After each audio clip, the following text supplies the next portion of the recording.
We don't typically start with show and tell, but you were in the Ontario budget lockup. You got a gift. What was it? We got a gift. This is a personalized National Post license plate. It wasn't just for us. Every outlet there got an example of the new Ontario license plate. I'm not going to make you sing the song, but what do you make of this? What do you make of this new slogan, A Place to Grow? Well, A Place to Grow, I mean, it's funny how a lot of people, because the first slogan they came out with was Open for Business, and that's what's going on the commercial plates. And it provoked this huge outcry from people who just can't stand Doug Ford and thought he's personalizing the plates. And then A Place to Grow came out, and everyone was like, well, actually, that's not so bad. But it is a very blue license plate, isn't it? I mean, it's tough not to notice just how blue. So now there were some new measures, I want to say, new tax measures for seniors, for families, no new taxes for residents or businesses for that matter, some alcohol stuff in there, some gambling stuff in there. How do you characterize it overall? I hate to shout out to the Toronto Star, but one of their columnists said that it could have easily been a Dalton McGuinty budget when he was in not one of his generous moods. It's not the big, huge cuts that everyone saw coming. I couldn't help but notice that the total expenditure projected for 2019-20 is exactly what the Liberals projected it would be in their last budget, and that was a spendorama budget. That was Kathleen Wynne's Hail Mary, here, everyone have some money. So there are some cuts in there, as there always are, to child services and municipal affairs, and we'll see how those all play out, and people are getting very angry about them. But the fact is, it's not at all the fiscally conservative, bring the hammer down budget that a lot of people expected. But when you think about it, that's not what the Progressive Conservatives ran on at all. I mean, they ran on a chicken in every pot, and it's not that, but it's also not, Mike Harris's Common Sense Revolution by any means.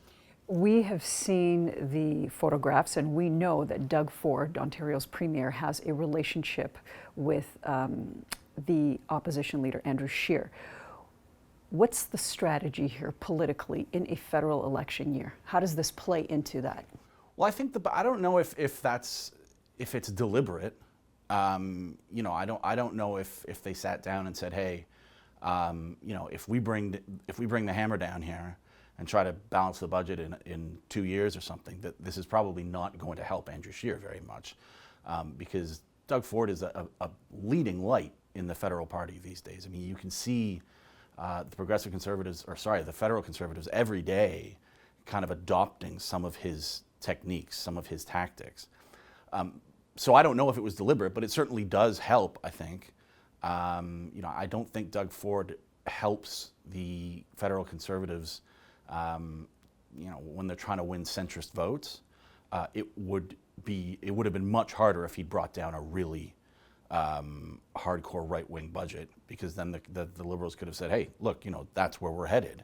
And the fact is, when you think about it, other than sort of the carbon tax and things like that, I mean, Shearer hasn't really laid out much of an economic agenda that's hugely different than what the Liberals are pursuing or what Stephen Harper was pursuing before. So I feel like that's being a little bit overblown, the linkage between the two, but I certainly think it's relatively good news for Andrew Shearer that Doug Ford decided not to go full on in this budget. Amongst some of the criticism against this budget is the fact that there was so much with respect to alcohol. Regulations and legislation about drinking alcohol in parks, at the corner store, the 9 a.m. time of serving alcohol. Who are they speaking to? Who are they targeting with this? I think they're targeting Ford Nation. I mean, I look at that as you've got a progressive conservative budget here that's pretty down the line. It could have been a Dalton McGuinty budget, as I said. But then you have this very distinct Fordian thumbprint on it, which is, tailgate parties. Doug Ford loves football. He loves tailgate parties. He loves casinos. And so there's a whole bunch of stuff about liberalizing casino gambling there. And he doesn't love Ontario-style casinos, where you line up for a beer for a half hour and it's all clinical and they remind you not to gamble too much every 20 minutes. He likes casinos. And so I think it is really his core support. It's small businesses, right? It's corner stores. They've been lobbying for that forever. 9 a.m. drinking, like Toronto City Council just recently passed a motion asking for a 9 a.m. opening time so people could have, fancy people could have mimosas with their brunch. And now everyone's rolling their eyes at it because Doug Ford's doing it. But I think it is just sort of, that's Ford's stamp on this, it seems to me, because it's not gonna be very popular with some in his party. 9 a.m. drinking, I mean, you could see people in this budget lockup, and these are young journalists sort of rolling their eyes and chortling, never mind sort of older social conservative people. If the PCs are saying that path to balance will be in 2023 and 2024, are they presupposing that they're going to win the next election? That certainly, if they're trying to say to their supporters, look, we will balance the budget, then yeah, then that's contingent upon it. I mean, it's that simple. Now, that's, things change, right? I mean, budget projections don't necessarily last a year, let alone 2 years. So we'll see what they come up with in future budgets. But it is interesting that they didn't, they could easily have said, we'll get back to balance in this term. And it wouldn't have materially changed anything about the budget in terms of it being really tough or really generous. But they decided not to, which is interesting. And you have to think that it's designed as a message to, hey, like, we're not scary people.